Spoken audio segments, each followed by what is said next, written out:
There was once an empire so vast that the sun never set upon it. At its height, the British Empire controlled nearly a quarter of the world's land and population.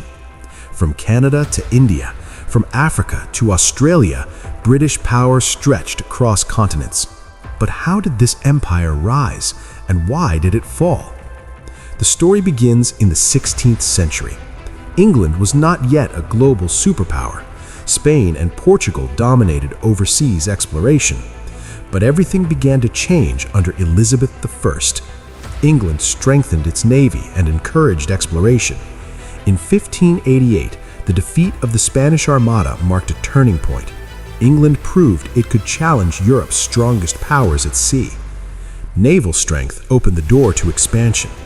In the early 1600s, colonies were established in North America and the Caribbean. At the same time, the East India Company was founded. What began as a trading company soon gained military and political power in India. Trade brought wealth. Sugar, tobacco, tea, spices, and textiles flowed into Britain. Ports like London, Liverpool, and Bristol became global trading hubs. Then came the Industrial Revolution.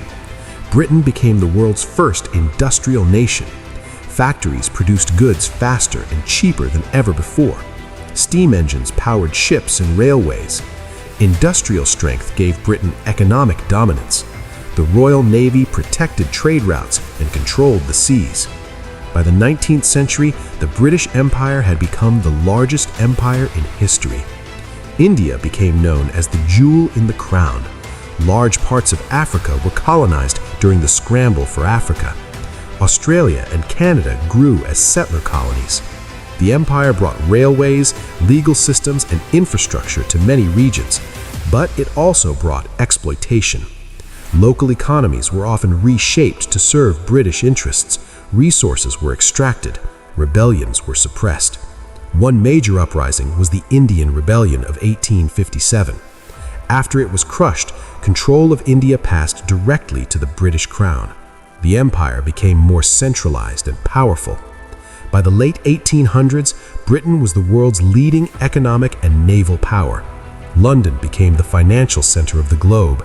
English spread as a global language. British influence shaped politics, trade, and culture worldwide. But no empire lasts forever.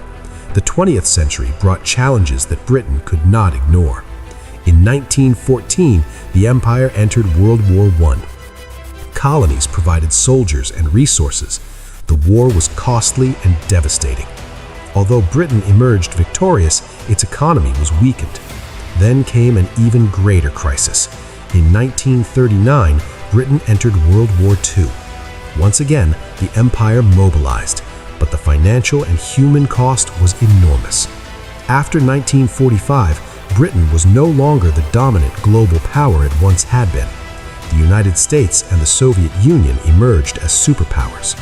Meanwhile, independence movements grew stronger across the empire. In 1947, India gained independence. Other colonies soon followed. Throughout the 1950s and 1960s, much of Africa and Asia became independent nations. The empire gradually dissolved. By the late 20th century, the British Empire had effectively ended, but its legacy remained. Many former colonies joined the Commonwealth, a voluntary association of independent states. English became one of the world's most spoken languages. British legal and parliamentary systems influenced governments worldwide. Cultural connections continued. The rise of the British Empire was driven by naval power, trade, industry, and ambition. Its fall was shaped by global war, economic strain, and the desire for self-determination among colonized peoples. Empires are built through strength and strategy, but they are reshaped by time and change. The British Empire rose from a small island nation. It became the largest empire the world had ever seen, and then, gradually, it faded into history. Yet its impact still shapes our world today. This was the rise and fall of the British Empire.